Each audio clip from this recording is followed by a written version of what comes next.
Assalamu alaikum and welcome to Motivation, the show where we dive headfirst into the most amazing minds around. And that's exactly what today's guest is. A mind second to none, a really good friend of mine, and an unbelievable mentor to me. He is the head of production and marketing in Samsung, South Africa. Please welcome Zahir Cajee. Assalamu alaikum, Zahir. How are you doing? Good. How are you, Mo? I'm fantastic, man. Good, it's good. great to have you on the show. Fantastic. And to I be hope here. that we can share some of that amazing mind with the viewers today. I hope so. too. Zahir, you've just been an inspiration to everybody and every company that you've walked into. You're currently at Samsung now, Yeah. working your way up the corporate ladder in Samsung, heading up their product and commercial division in Samsung. And please tell us, what is that like being in such a big company and being so high up in the company? What does it entail and what mindset do you need to continue to push at the highest level there? I think, Mo, and you put it perfectly well. It is a big company. It's a global company, and I think mostly I have fun. My first recourse is saying I'm going to have fun. I go out there every day with a positive mindset, and there is a lot of pressure. We deal with within the telecoms industry so many different factors, economic factors, the FX rate up and down, petrol prices increasing, people's pockets are stretched, and it becomes difficult. And ultimately, we still have some results or all our targets and results to deliver to our shareholders. So constantly you're on your toes. You have to work and be innovative in the way you make your products, you make your messaging appealing. And I think you have to find the balance between trying to really sell something purely from a product point of view versus selling something from an experiential point of view, the way products and brands make people feel, the things that the products that we sell are able to enrich people's lives and enable them to do more things and do more things faster and better. And those are and similarly within the way we develop the propositions to market in making it more accessible, making it more affordable. There's so many different elements that come together when trying to run these type of, or at least the business that runs in the organization. And I think interesting for me is, because of Samsung, just within the mobile space where I operate, it's across categories. It's across tablets, smartphones, watches, hearables, services, and it spans across all different price segments. So all different types of affordable retail, cash-based market, the contract, the amortized finance type of market. So there's all this myriad of factors coming together, and you're at war every day in a very fun way. Yes. There's a lot of competition. There's internal competition with operators, with retailers. So it is a lot of fun. It can be stressful if you don't handle it the right way. And I think, part of my enjoyment and I suppose to some extent success is purely based on mindset and the ability to manage stress or pressure. I mean, you are fairly young to have climbed up that ladder that quickly. And looking at it, what you're discussing with us here, I mean, there's a ton of things that needs to be done on a daily basis. I mean, so how do you wake up in the morning knowing I've got a million things to sort out? What is the mindset that goes into someone so high up the corporate ladder on a daily basis? When you wake up, what is your routine? What is your mindset? Is there health and fitness involved in it? Is there dieting involved in it? Is there sleeping patterns involved in it to be able to keep the cortisol levels at its lowest so that you can function optimally? I think importantly, across all different facets of your life, and what, at least personally, what I aim to be is a well-rounded, balanced individual. And in order to maintain the stress, maintain the positivity and so forth, you got to look after your health. So yes, I do start with a training regime. I do some training in the morning first thing, and that kind of gets me going. It gets the heart pumping, it gets the blood moving through the body, it gets me energized, and that energy roughly carries me through the day. And a lot of people underestimate the power of training. People always look at it from a physical point of view in terms of what it does for you. And yes, it has its place. But I think mentally, in just, it creates that sense of belief, the sense of accomplishment. I've completed my session. I've pushed at least extra weight. I've pushed through it. I've broken those mental barriers to say, when the body's telling me I'm too tired, and I know I have to do it because I understand the result that I'm wanting to achieve. I understand the result in the way I want to feel for the rest of the day. Creates resilience, doesn't it? Exactly. Yes. So that's how the morning starts. Obviously, off home, I have I'd say, good breakfast, nothing fancy, oats, honey, bit of fruit, bit of dates. And then it's off to work. And typically the mindset is, and I wouldn't say I manage it on a daily basis in the sense of what do I need to achieve for the day. But typically across work, across life, I try and almost bucket or compartmentalize the bigger picture goals. Yes. Is what are we as a company or me as an individual chasing for the month, chasing for the quarter, chasing for the year? How am I looking at things top down, bottom up, and laterally as well? So I have a view in terms of what do we need to achieve, and then it's about kind of breaking it down into smaller pieces. I mean, they say, how do you eat an elephant? Most people say in small pieces. I would say I don't even eat an elephant. You know what I mean? I eat steak. I mean, I can do that rather. But the thing is breaking it down in small pieces, organizing priorities, and following, principles like 80-20. What's gonna, if I'm gonna put my energy and effort into this, what type of result, what meaning is this result gonna have? It's that concept of, am I doing a lot of things or getting a lot of things done? Okay. Type of thing. So that's typically my mantra, kind of going to work. Has this mindset been part of your life throughout your life? I do know that you've told me you've studied accounting, you've got your degree in accounting, and of course that degree helped you get into the corporate world, but that's nowhere near what you're practicing at the moment. Correct. So those studying at the moment, and I mean the advice that we can give them or you can give them and share with them is that degree your be all with what you have done with your life if that's not what you are happy doing? Or do you say, this is my entry, and then from here I can branch off into whatever I want to branch off based on the work and the mindset that I have?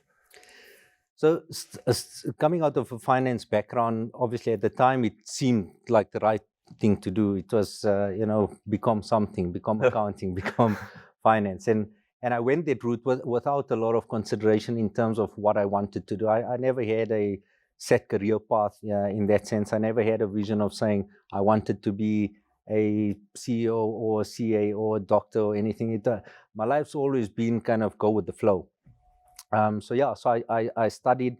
At the point of studying it, it was more about the premise of getting an education, not necessarily that I'm doing this for a specific reason. But after that, I did my articles, and then shortly after my actually immediately after my articles were done, I joined the cellular industry, and more so because the reality of auditing and accounting in terms of what I was doing didn't excite me.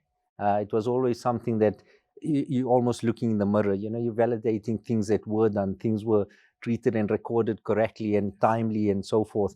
But I wanted to be frontline. I enjoy, in a simplistic way, I enjoy hustling. I enjoy people engagement. I enjoy the thrill of buying and selling something. And cellular, getting into the industry and getting involved within the pricing side, and then eventually procurement, and it grew into commercial, and that became my realm, and it became sort of what I was good at in terms of harnessing the education theory book skill, yes, together with the natural type of skill that I've got, as well as the things that give me joy. And I think it's important you bring up the point of, where it's landed and how did you arrive in two completely different things. I think through your life you go through different stages, and it's I don't think I can emphasize it enough in terms of how much you need to understand yourself, just to understand what is it that gives me that joy, what is it that drives me to achieve these things, and I through the chain, through many years, have landed up now. Wow, that's an incredible journey, and that just shows. I mean, you don't necessarily have to be stuck in something that you chose, and you don't have to look at it as, oh my God, I've spent 5 years, 4 years, 3 years, whatever it is, doing this degree. I have to spend the next 30 or 40 years actually working in that specific field. If you're not happy with something, you're more than welcome to change it to what makes you happy, and to be able to achieve what your dreams are and what your aspirations are. 100%. We're going to head off to a break, but when we come back, we're going to understand how to accomplish your dreams. Stay tuned, because this one's going to be interesting. Assalamu alaikum, and welcome back from the break. Just before the break, myself and Zahir were having an interesting conversation about how he climbed up the corporate ladder. Now I want to dive into what he calls the 5-year rule, the rule of manifestation, putting it out there, understanding it, and then going out and achieving it. But most importantly, again, putting it out there first. Zahir, tell me, what is it about this 5-year rule? I met up with you about 3 to 4 years ago, and we spoke about this 5-year rule, about manifestation, about putting it out there, about asking for what you actually want. Why is it so important to put it out there instead of just thinking about it and letting it lay in your imagination without acting on it or without physically saying these words that this is what I want to accomplish, putting it down on a piece of paper, and then going after your goals? Also, I think a 5-year plan, like I was mentioning earlier, it's about bucketing those bigger picture items. And when you think about 5-year plan, you want to say, I'm going to set my goal. This is where do I want to be? And you take an approach of how am I going to get there? Because sometimes you think of final result and you think it's too big to achieve, it's no point starting. So I want to build it up, how are we going to get there, how are we going to go there year by year.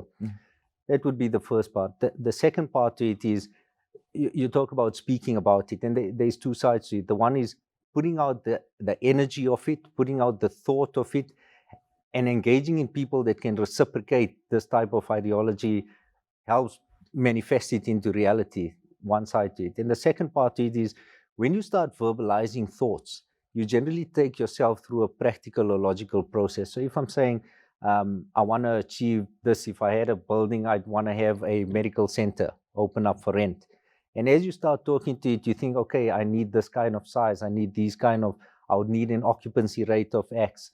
This is the type of market I can charge, location I need. And as your ideas flow, so you develop your plan verbally. And by the time the opportunity arises, because constantly you start seeing what you start thinking. Visualizing it, yes. You know, you're looking to buy a car and you're looking for a 3 Series BMW, and suddenly there are only 3 Series BMWs on the road. Exactly. That's when the reticular activation system kicks in 100%. and filters out everything else and allows in what you want. Exactly. That's brilliant. Yeah. And it's the same concept. So you're putting it out there, you're verbalizing it, and suddenly things appear to start falling into place because you are equipped mentally and physically. You understand your limitations, you understand what needs to be worked on, what you're good to go immediately, and you understand the process of what you need to do to achieve your ultimate goal. And this is in a nutshell what a 5-year plan looks like. So yeah, I know we had that chat, and it's kind of setting out in the stages. Set yourself milestones, be honest with yourself, put yourself down some targets, and you'll realize you can actually go. You are going to have down days. There are going to be days where it's going to be difficult, but you got to pick yourself up and say, you know what, I'm looking at the bigger picture, like you say. I'm looking at my final goal. 1 or 2 of these small days or these down days and bad days not going to stop me from reaching that goal. It's actually going to give me that stepping stones and those building blocks to get that goal. I'm sure you've seen many days that were down, where the markets were down or the sales were down, and you had no idea how you were going to get to that point. How would you give advice, or what advice would you give to anyone who's having a moment where they feel, I'm not coming back from this, this is rock bottom, and there is no way, even though I verbalized my 5-year plan, I've put everything into place, I've now been thrown this huge curveball that puts me rock bottom now. Now what do I do going from this position? So personally, I take curveballs and obstacles, challenges, etc. I treat them a bit differently, and I use it as a learning curve. I don't believe in the concept of winning and failing. It's winning and learning. It's trying and learning. If you're not making mistakes, you're not learning either. So when you faced with these challenges, when you're faced with such obstacles and so forth, look at it, and in it comes some learnings. Is it either something that you've done wrong that can be improved, or is it a situation out of your control which then forces you into a different direction to adapt, to get back, to get that course going back onto your path?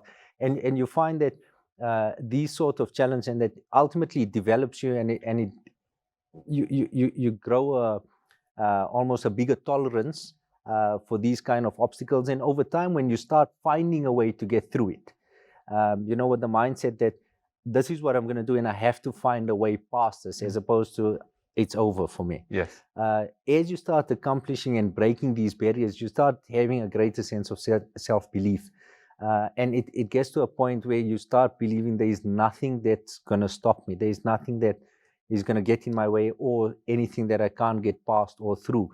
And with that, it takes an immense amount of self-learning, self-understanding, knowing your limitations, being honest with yourself in terms of what you need to improve on, be it your mindset, the way you control your thoughts.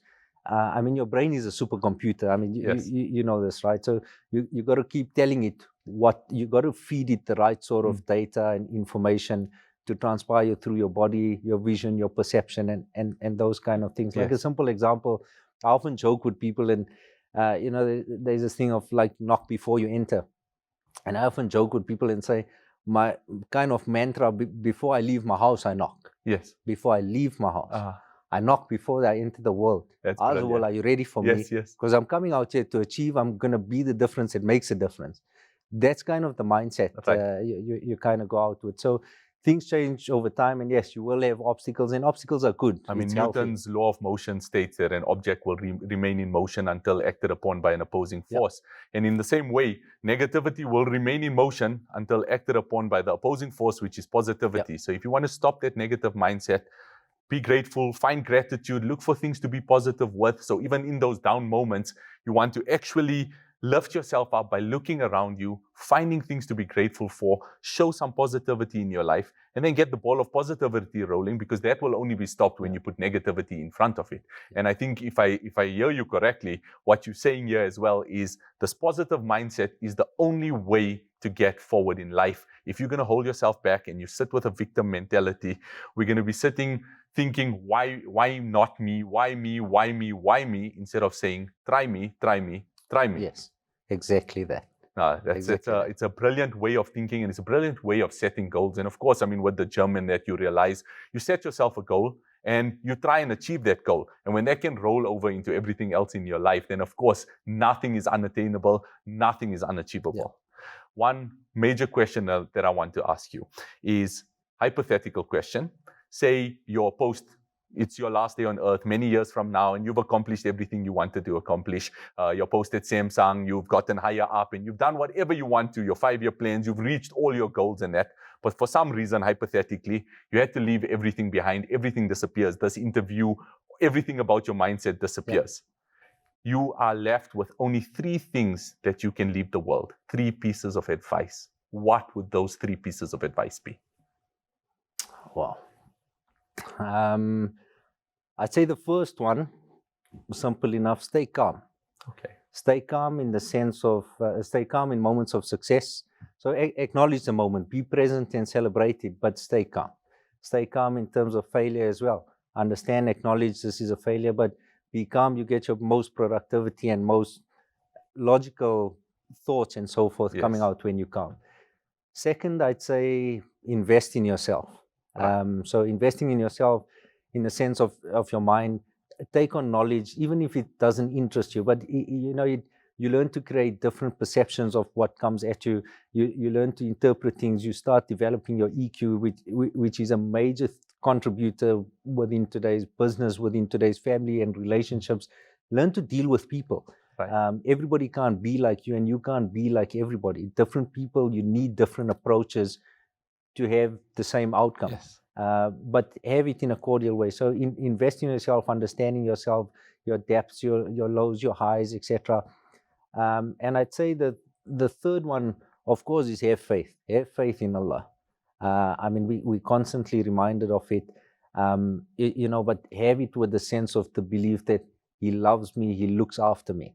If whatever is going to happen, I'm going to do my best, and whatever the outcome is meant to be my outcome. There may be a better plan after that, but have that faith. Have that faith that I'm going to do my best, and as long as I'm honest with myself, knowing I'm doing my best at anything, I will never ever even have stress, because it's not in my control. I've done my best. What happens, happens. That ties up with your first advice that you gave us, which is stay calm. Stay calm, invest in yourself, and have faith in Allah. Finally, Zahir, what is your definition of motivation? Definition of motivation, I think, would be finding something or someone that basically gets you to do the things you know you need to do. Jazakallah, Zahir, for being a part of Moetivation. And I really want to acknowledge you for the mind that you are, the individual that you are, the personality that you are and the positivity that you bring to those around you. So thank you so much for being part of the show. It has been an honor hosting you. Pleasure. Thanks a lot, Mo. Jazakallah. Jazakallah to our guests for the show. I hope that it was insightful. I hope that you all have your 5-year plans ready and you are now ready to manifest your goals. Look after yourself, take care of yourselves, and we will see you on the next Moetivation show. This is Moetivation, and let me motivate you.